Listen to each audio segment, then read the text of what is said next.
Hello everybody, this is Fernando for the latest Cryptids and Monsters special edition video.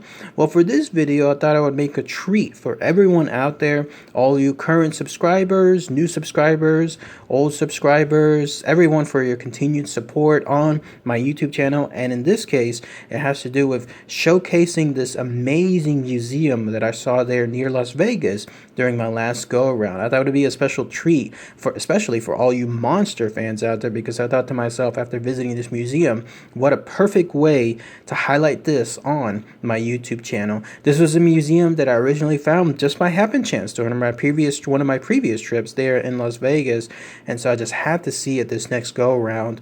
And I was actually able to already showcase a lot of this stuff in detail on my Patreon channel too. So if you haven't had a chance to sign or subscribe to it, please do so, and then you'll see all the more detailed info on my trip there. But yes, let's go ahead. I wanted to just create this nice condensed version of it here, and it has to do with this. You're looking at it now. This is Tom Devlin's Monster Museum, which is found there in Boulder City, Nevada. So let's go ahead and let's focus on all the wonderful stuff that I discovered there, both inside and outside the museum. And then that way, the next time you're near Las Vegas, highly recommend going to this place. Now, as far as Tom Devlin's Monster Museum, yes, indeed, it's located there in Boulder City, Nevada. Last time I found it just by pure coincidence, by pure happen chance, when I was going to a tour there near the Hoover Dam. And I just happened to look out the bus, and then I saw right in that instant this, what you're looking at. And so I thought to myself, what is this? What is this museum? What is this place? And so I did a little more research, and I told myself the next time I'm in Las Vegas, I'm going to have to visit this place. And sure enough, that's what I did. Nice little cheap trick too, if you wanted to visit this location. Book yourself a trip to the Hoover Dam, which are really, really cheap. But in this case, book yourself a trip to Boulder City that happens to go to Hoover Dam. I think mine was like $25. It's to and from. So not a bad way. Much cheaper than taking a taxi or any kind of Uber Lyft. Instead, $25 takes you to and from. The bus or the tour bus will drop you off there in Boulder City, and then you just have to walk over to the museum like I did. But this is what greets you when you go outside. You'll see a nice little hearse that's all decorated with the logo of the museum, and then you'll see some nice props outside, some nice displays as well to take some selfies, either with yourself or the family. And then once you go inside, you're greeted by this. You see a nice, very filled with just wonderful toys type gift shop there that I just had to visit after I finished all of my touring there in the museum itself. But if you have some time, I highly recommend staying within the gift shop, and I'll highlight that more here in a minute because of some of the cool finds that I located there. Now, as far as the museum, it's open most days, if I'm not mistaken. I think every day. You just have to find the particular hours. I was lucky enough to get there in the early morning. The tour bus dropped me off pretty much after it just first opened. And so I was pretty much the only one there within the museum. And the ticket price is, I think mine was $15, but it's well worth it. If you find it for even a cheaper price somewhere else, I'm sure there are discounted prices elsewhere, then please do so. But otherwise, $15 is great. Once you go in, you pretty much go in on your own. It's like a self-guided tour. In fact, when you go to the official entrance, which you're looking at here, then you walk inside and then you're greeted by this. This is a nice little LCD display that plays a continuous looped video showcasing someone, I think that's from the Munsters, if I'm not mistaken, telling you the rules and the regulations of the museum. So yes, everything is self-guided. You can spend as long or as little as you want in the museum. You can even take a bunch of photos, unlimited photos, as long as there's no flash photography there. Also no video, no streaming of course either as well. So it's pretty much just photos, as much as you can take, as many as you want, and then as long as you want within the museum. But once you're inside, you're pretty much going from one hallway to another. The Tom Devlin and everyone else that created this museum just went all out when it came to everything as far as the detail, the props, the settings, the backgrounds, the paintings, everything. Like every single corner of every hallway, every wall, everything from the top of the ceiling to the bottom was just filled with a bunch of intricate stuff from the horror movies, from the past vintage movies as well. I think some of these were actual items from the films too, and then others were more of recreations. So it was great to be able to run into that stuff there too. In fact, you're seeing a bunch of pics so far related to those items. Some of them were downright creepy, like you can see the death masks or the the recreation of those death masks from some of the older actors who passed away decades ago. But some of this stuff there is just a special treat. I mean, when I was going in, I had no idea what my expectations were as far as the museum. Again, going everything as far as just seeing on the outside whenever I passed by on that tour bus.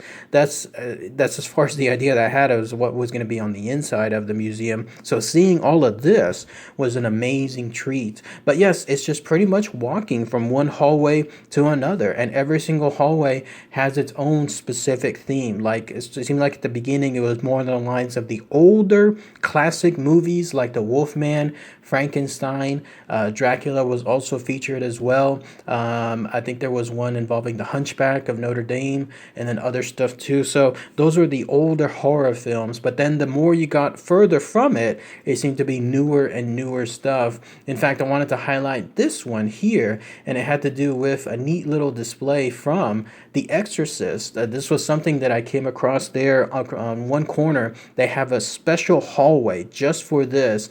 It's a prop in this case of the little girl from the Exorcist film. There she is in full possessed mode, but you get to see some lighting on her, and then you get to see her head twist around in a methodical manner. Like it'll just twist around and then stare and then twist around and then go back. And then the creepiest part is you get to see it from a mirror in some cases, and this mirror, the way she looks through you in that mirror, just looks really creepy. But check this out too. This is the actual prop from the Exorcist film. In this case, it was Pazuzu. I think that's how you say that name. Pazuzu, the deity or the demon that was encountered in the film. That is the tiny statue head of him that was found there within the film. So if you wanted to see a cool piece, an exciting piece of memorabilia from The Exorcist, then there it is right there for you to see. And then you'll fall, like you just saw there in that other picture, you'll find a lot of other actors from these films that have signed things and then for the museum, and then you'll see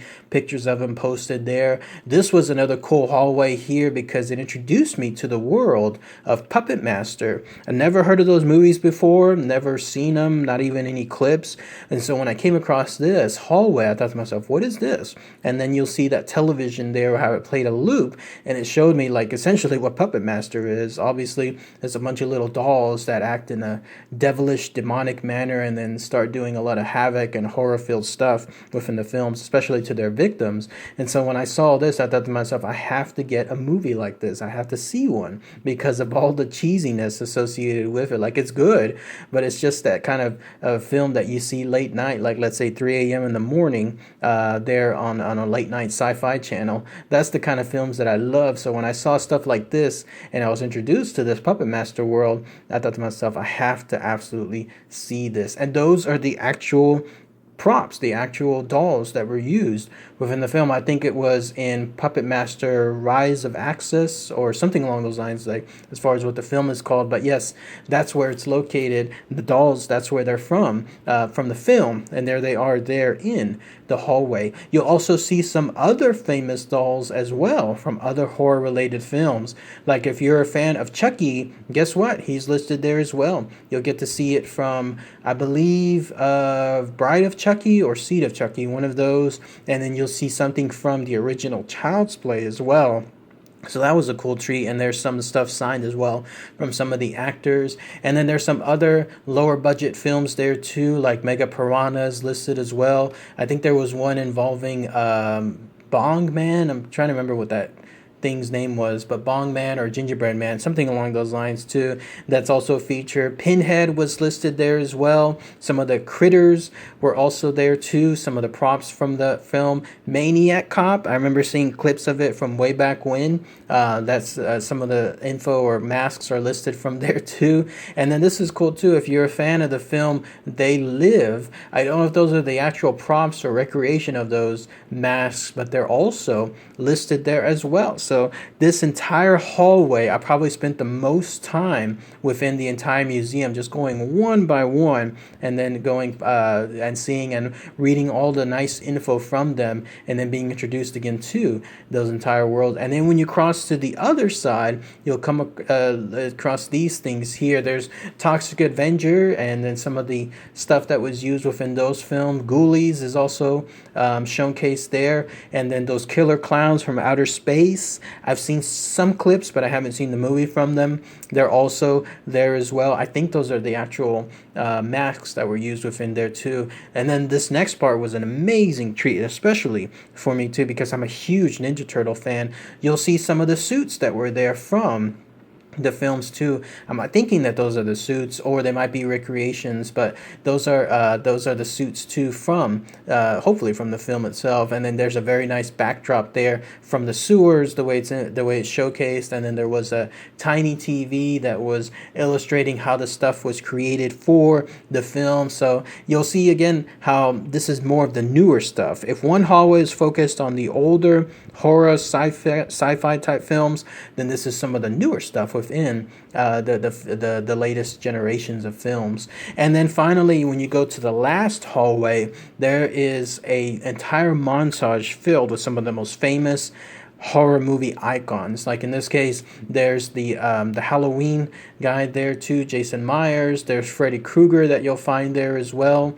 Then you'll also see Friday the 13th as well. You'll see him there too. I think there's another one that stood out too. I'm trying to remember if it was from one of the other. Oh yeah, Scream. Scream is also listed there as well. So you'll be able to see all these people, all these famous icons there. I'm sorry, not Jason Myers, Mike Myers. Why did I say Jason? My apologies on that. But yes, you'll be able to see all these famous icons there in some cool looking costumes. It is pretty much a selfie galore. So if you're a fan of taking a bunch of selfies, then you'll be able to have as much selfies as you want. And then this part here was really cool too. You see this bridge right there? This bridge got me because if you walk across it, all of a sudden it'll drop down a little bit when it comes to the middle part. So this, because it's supposed to recreate, like if you're walking across a lake and then there's like a trap door or something else that causes you to fall within the lake itself.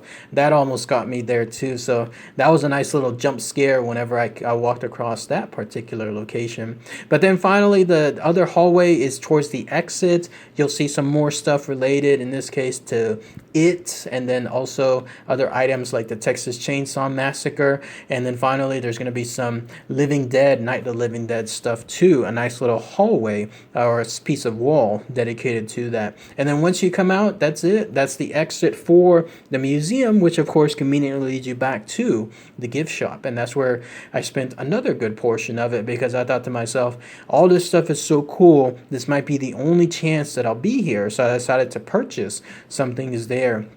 Pretty much got some trade paperbacks from the Puppet Master, and then also that film Access Rising from the Puppet Master film. And so that was going to be a nice introduction, a nice way to see the movie afterward. And then that was it. That was my trip there to Tom Devlin's Monster Museum. So if you have a chance, I highly recommend going to go see it. Take that nice little cheap alternative route that I was just mentioning earlier in the film.